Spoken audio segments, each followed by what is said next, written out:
It's time to eat. What are you hungry for? Sit down and get ready to consume an abundance of fantasy football knowledge from Ross Tucker and Joe Dolan. Feed me now. I'm starving. On the Fantasy Feast Eatin' Podcast. Yeah, let's eat, baby. It is the Fantasy Feast Eatin' Podcast, presented, of course, by DraftKings. I'm Ross Tucker, former NFL offensive lineman, 5 teams, 7 years. Now I do 5 podcasts over the course of 7 days of the week. Funny how that works, I guess. You can check us out on social media at Ross Tucker Pod. My personal accounts are at Ross Tucker NFL for Twitter and Instagram and TikTok, or Facebook.com/Ross Tucker NFL. You can always check out the show, and I know a lot of you do now, on YouTube, either just to have the video there or to have it playing on your laptop or your device while you're doing other work, which is cool. YouTube.com/Ross Tucker NFL. We are continuing Joe's epic Tears of Dolan, which we absolutely love. And by Joe, of course, I mean Joe Dolan at FG_Dolan on Twitter. He is the fantasy gangster. He is the man over at fantasypoints.com, which I don't know how many guys. You guys have over 20 people now, don't you, Joe? You count everybody up, contributors, everybody. It feels like it. Yeah, we do. I mean, we have a small number of full-time employees, but we're expanding. We're getting into the data charting business as well, Ross, because, our guys, Graham Barfield and Scott Barrett, who are really our data analysts, we're getting frustrated with some of the lack of forward-facing things in terms of fantasy tools out there. So we were like, why don't we just do it ourselves? So we're getting into that, Ross. We are expanding at fantasypoints.com, but smartly. You don't want to expand stupidly. You don't want to just go out, all right, let's just pay 400 people. No, it's got to be the right people. So that's exactly what we're doing. Well, and you're doing it very, very well. I can tell you that much right now. I love being on the site and love that our listeners can go over there and use the code 22FEAST and be able to get a big time discount on what already is the best value among any fantasy information websites I'm aware of, because it's more than fantasy, and you guys are priced very affordably compared to some of your competition. It's awesome. Speaking of awesome, Joe, we are continuing the Tears of Dolan, and I want some feedback, by the way, on this song. Brian, our producer, hates it. I love it. I think it's hilarious. The only part I don't necessarily love about it is if you watch us on YouTube, Joe and I don't really know what to do. Can we get an overlay or something? Yeah, on the show, like while the song is playing. So that might be worth subscribing, youtube.com/Ross Tucker NFL in and of itself, just to see what Joe and I do over the course of the next 20 seconds.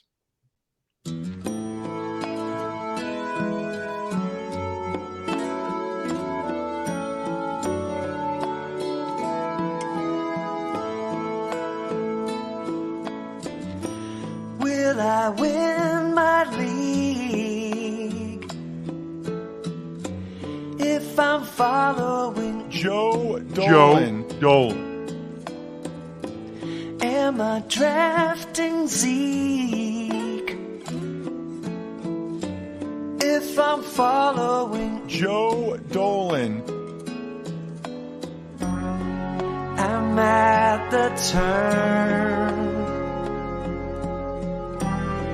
2 picks to burn, but I know I won't go wrong with Tears of Joe Dolan.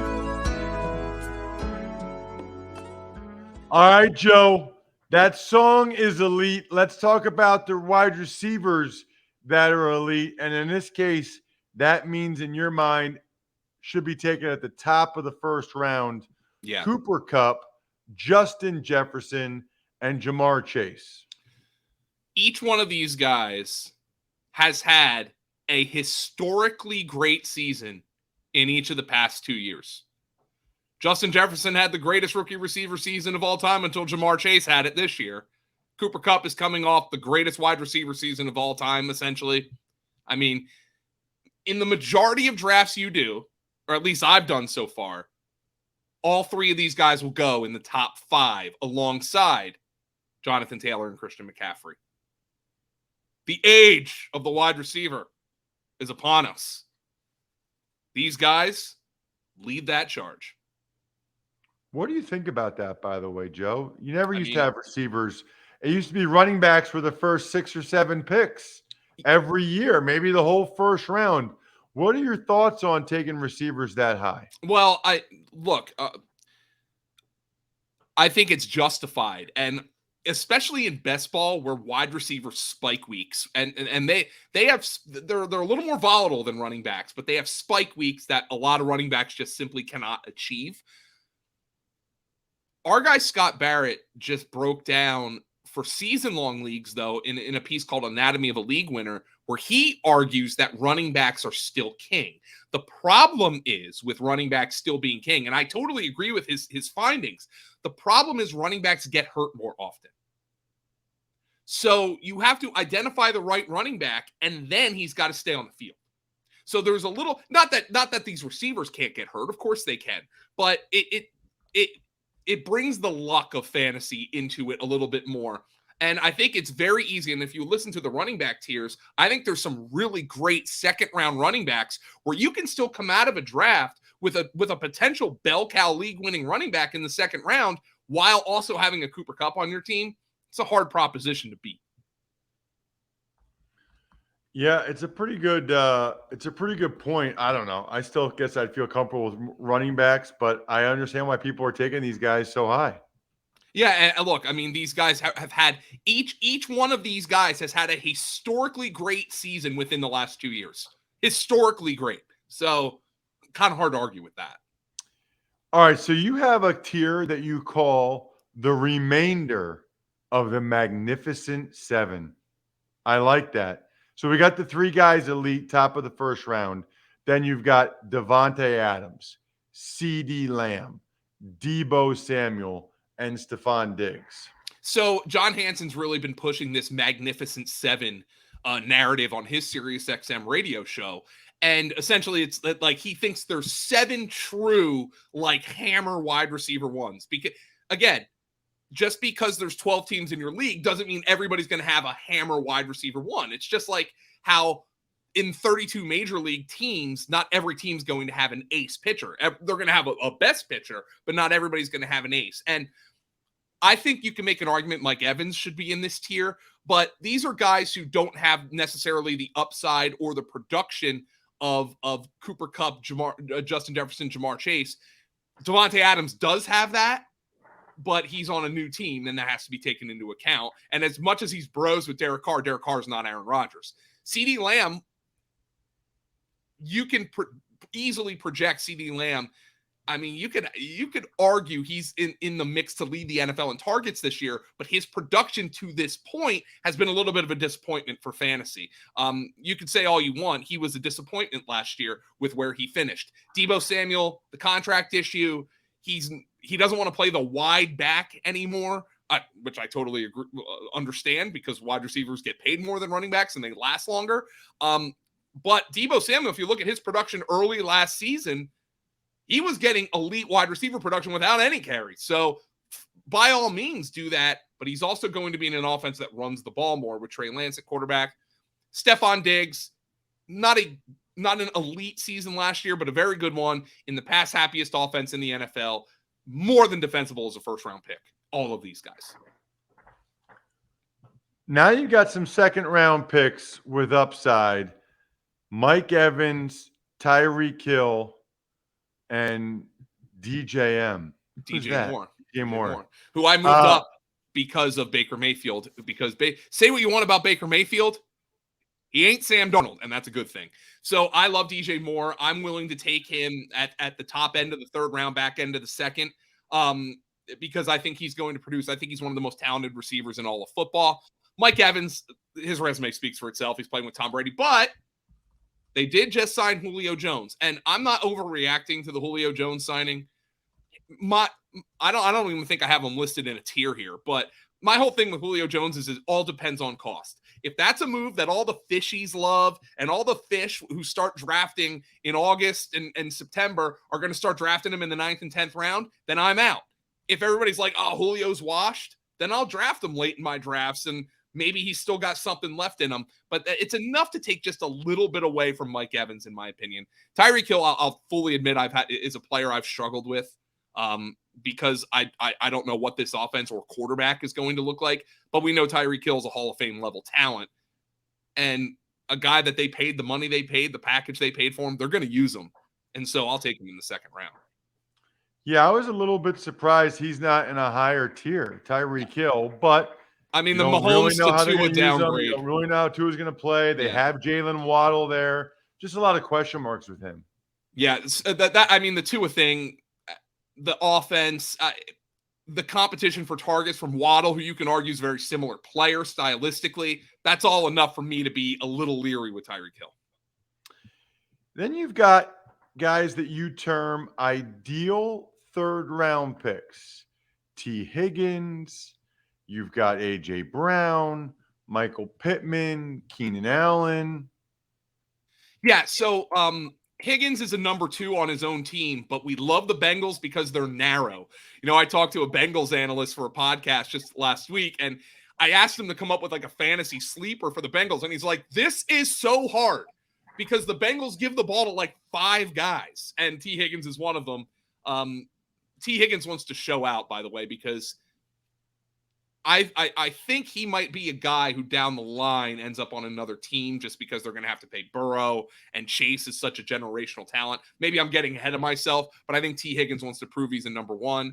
I think the Eagles are going to throw the ball more. I think A.J. Brown is a perfect fit for what they do offensively. I think he and Devontae Smith might complement each other as well as any top 2 wide receivers in the entire NFL based on where Smith wins vis-a-vis where Brown wins. But of course, it's Jalen Hurts. You're still going to run the ball quite a bit.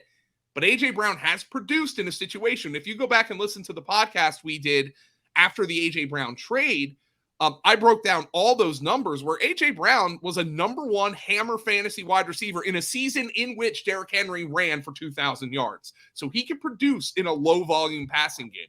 Michael Pittman is a big breakout candidate for me. In 13 of his 14 NFL seasons, Matt Ryan has supported a wide receiver 1, meaning top 12 in fantasy points per game. Who are the other wide receivers in Indianapolis? Paris Campbell, who's played like 3 games in 12 years. Alec Pierce is rookie.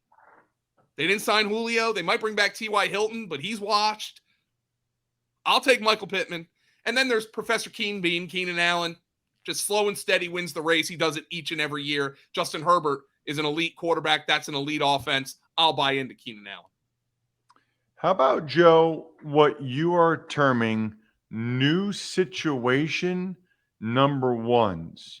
Deontay Johnson, Jalen Waddle, Terry McLaurin, Hollywood Brown, Darnell Mooney. How are you calling Jalen Waddle a number 1? Because Jalen Waddle caught 100 passes last year. So he's the one who didn't really fit into this tier as like a number 1, but he produced like one last year. But the situation, for whatever reason, the situations here are different. Either it's a guy on a new team, as is the case with Hollywood Brown, a guy in a new system, as is the case with Waddle and Darnell Mooney, or a guy with a new quarterback, as is the case for Deontay Johnson and Terry McLaurin. These guys are getting drafted after some of the other guys, maybe who they've been more productive than, simply because there's a little bit of a question mark about their situation. These guys are typically going in the 3rd and 4th rounds of drafts, but are appealing because of their production, because of their role in the offense. So they're guys that I'm dabbling in. But like, for instance, let's just look at Deontay Johnson. Do I know if Kenny Pickett and or Mitchell Trubisky is going to be as in love with throwing the ball to Deontay as Ben Roethlisberger was? I don't know that. And a lot of Deontay Johnson's production was because of volume. And that's an uncharted territory here. And that's why these guys are listed a little bit of a tier below some of the other guys. Interesting. What do you think about Hollywood Brown? He's on PUP, right? Yeah. I've drafted him a metric ton because he's been easy to stack with Kyler Murray.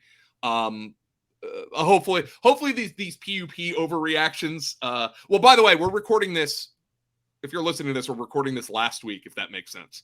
I'm recording it right now, but when you're listening to this, it's last week. So Hollywood Brown might be off the PUP by now. But yeah, he's a guy I've been drafting a lot, I think. But as we said, is he really going to produce more in Arizona? He was a top 10 receiver in total targets last year.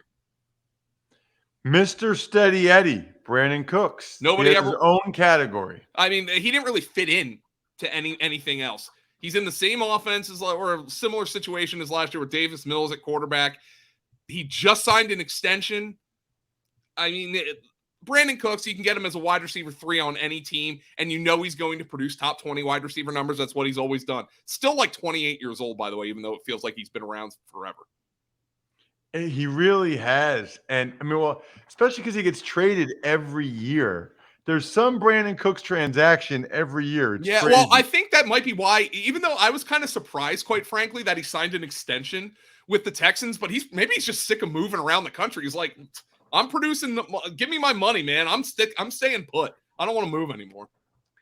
What about, you got 3 guys in the breakout candidates category. Gabe Davis, I understand.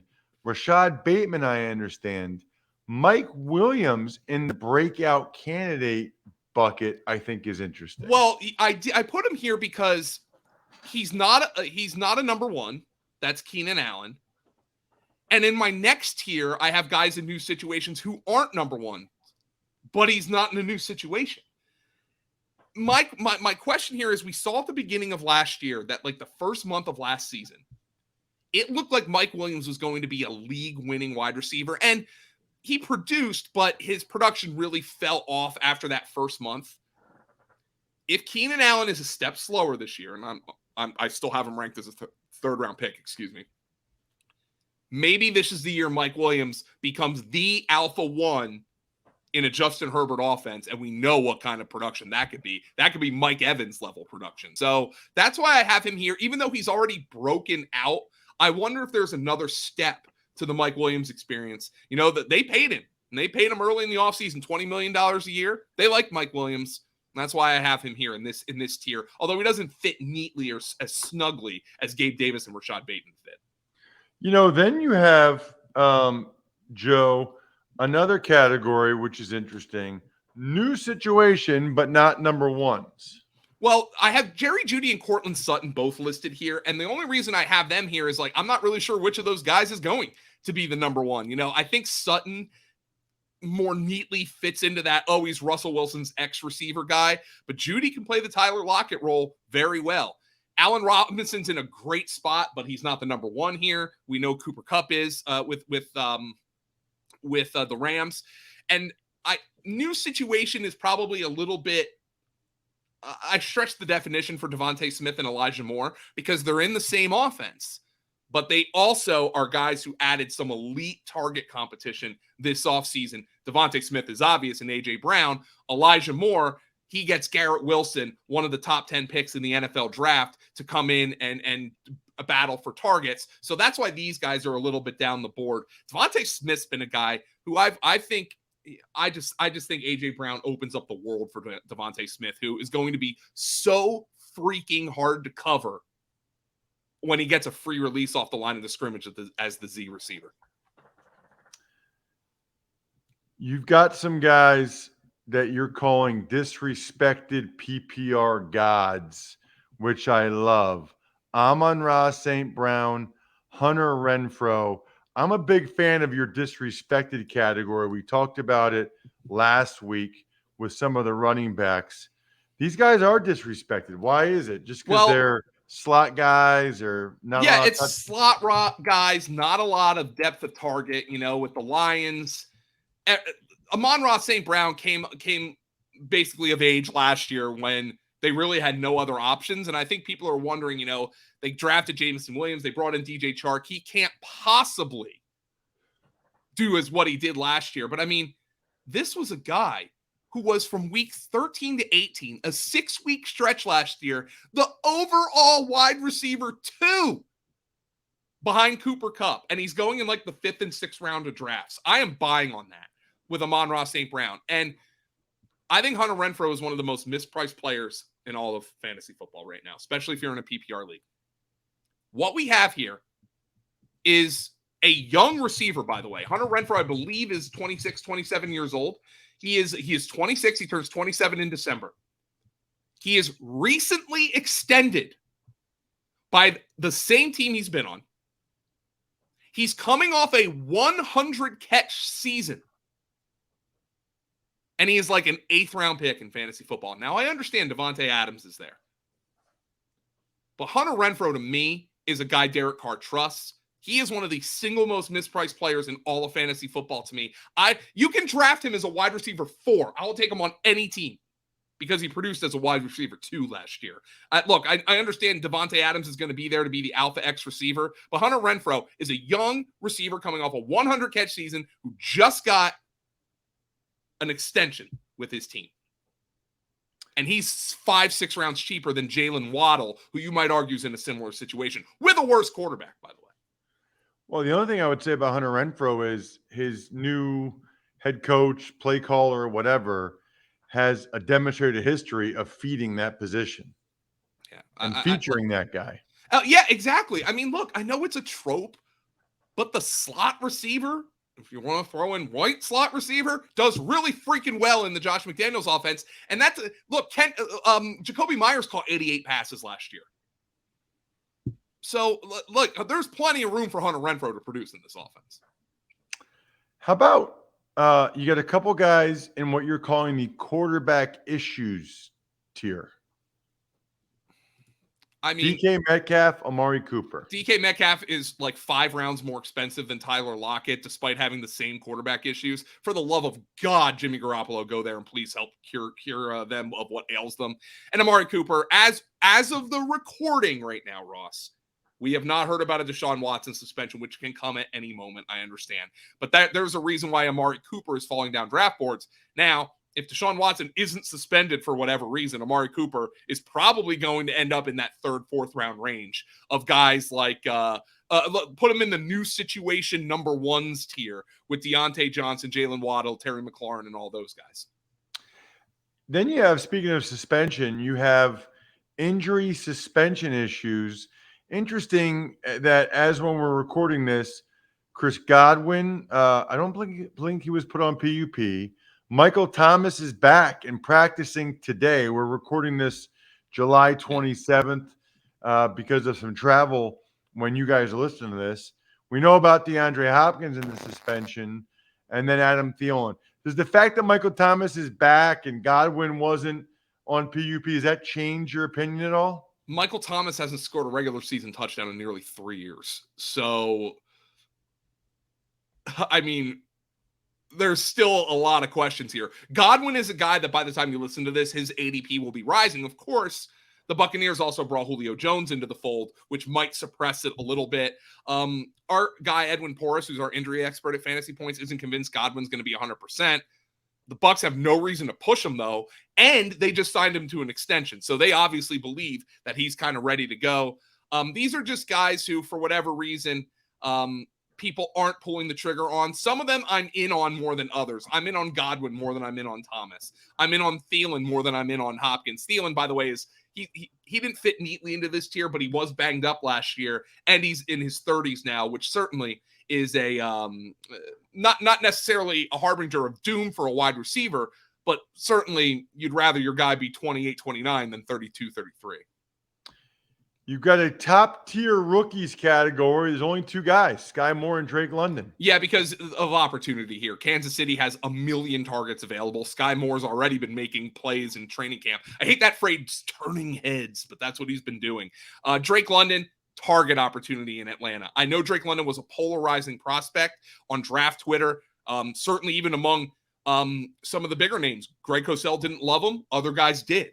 But there's going to be opportunity for him in Atlanta to produce. And with the lack of he is facing a less competition for targets than guys like Chris Olave, Jahan Dotson, Garrett Wilson, which is why Drake London is getting drafted earlier than them. Then you have a category, middle round guys in new spots. Christian Kirk, Russell Gage, whom I know you love, Robert Woods, Juju Smith-Schuster, MVS. Given the money they pay him, isn't there a chance that Christian Kirk's more than this? Yes, but this is where he's getting drafted, essentially. It's around these guys. Russell Gage's ADP is going to fall after the Julio Jones signing. That's the one guy who I'm convinced it's going to fall. It's going to fall for two reasons. Number one, Chris Godwin's not on the PUP. Number two, Julio Jones gets signed. So Russell Gage's ADP is going to fall, which is much more palatable to me because I loved him this offseason, and even he was getting way too expensive for my taste. Christian Kirk, I'll buy on, even though people think he got overpaid, and maybe he did, but they gave him a lot of money. Robert Woods, he's fine. 9th, 10th round pick is like a wide receiver 5. I don't really have a lot of love for that, but it's fine, especially if I have some upside guys who I drafted earlier. I am on the record. I've planted my flag. I think Juju Smith-Schuster is way too expensive vis-a-vis Sky Moore and especially MVS. There is a chance I'm wrong. He's playing with Patrick Mahomes, but based on the draft capital invested in Moore, based on the money they gave MVS, which was a lot more than they gave Juju, I'd much rather have MVS at cost than Juju. So I am ranking Juju way below where he is going in drafts. Middle round, again, but these are the breakout candidates. Kadarius Toney, Alan Lazard, Brandon Ayuk, Rondale Moore. I saw my autocorrected it to Mondale Moore, the failed vice presidential candidate. Walter Mondale, that is. Kadarius Toney, look, everybody hates him. There was the trade rumors, but he's supremely talented. And he's discounted. I'll take him. Alan Lazard very well could be the number one wide receiver for Aaron Rodgers, and he's like a 10th round pick. Hello, Christian Watson, as of recording, is on the PUP list, by the way, the rookie wide receiver. Brandon Ayuk didn't really fit him neatly into a category. You know they're going to be more run heavy with Trey Lance vis-a-vis Jimmy Garoppolo, but he's somebody I've been investing in. And then Rondale Moore, I don't really know what to do with, but Cliff Kingsbury did say he's going to have to step up with Christian Kirk moving on. Maybe that means more deep targets for Rondale Moore, who was essentially used like a running back last year.